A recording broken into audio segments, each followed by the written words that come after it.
مرة من الغاجة اللي كنت تبطلها، يا مدير تشوف لي حل مع اللغجة هذا. يا رسول الله ده مالك ومالك. اللهم صل وسلم وبارك عليه وعلى آله. ما حصل. زيد بالنفاس وانا كم مرة قلت لكم هذا الطالب مش حق تعليم وانتم بتدعموه، مش مع انها مدرسة خاصة خلاص بفلوسه. ضبح بي. استاذ انت مربي ده وانت ابني ده كل يوم ويمسك مدري يعني تصلبط استاذ هي ما هو الموضوع ايش يا مدير انا بين اساله ودي له انا تعبت وانا اشرح لك يومين، اضرب لك مثل بلدي وانت اسمع. شد يا مدير كل يوم يمسحني هي اكمل المثل يا لغجة، اكمل المثل. اكرام الضيف دفنك انت وابوك.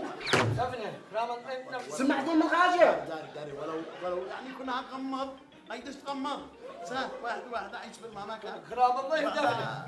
مصمم. خلاص بعدين يا ابني بصراحه يا ابني تعبتنا هكذا كل يوم معك مشكله. يا ابني ولا بيمسكني انا ويعني مثلي. لا شو تشبه بدنا بيني وبينك انت هذا الايام قدك بتزيد اللغاجه والرفاس والالحاح والهدره.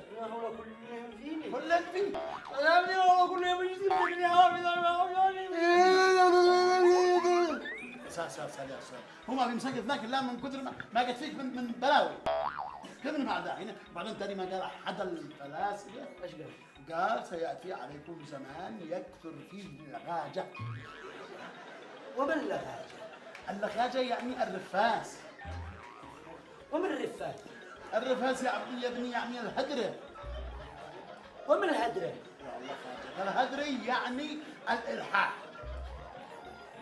ومن الالحاح؟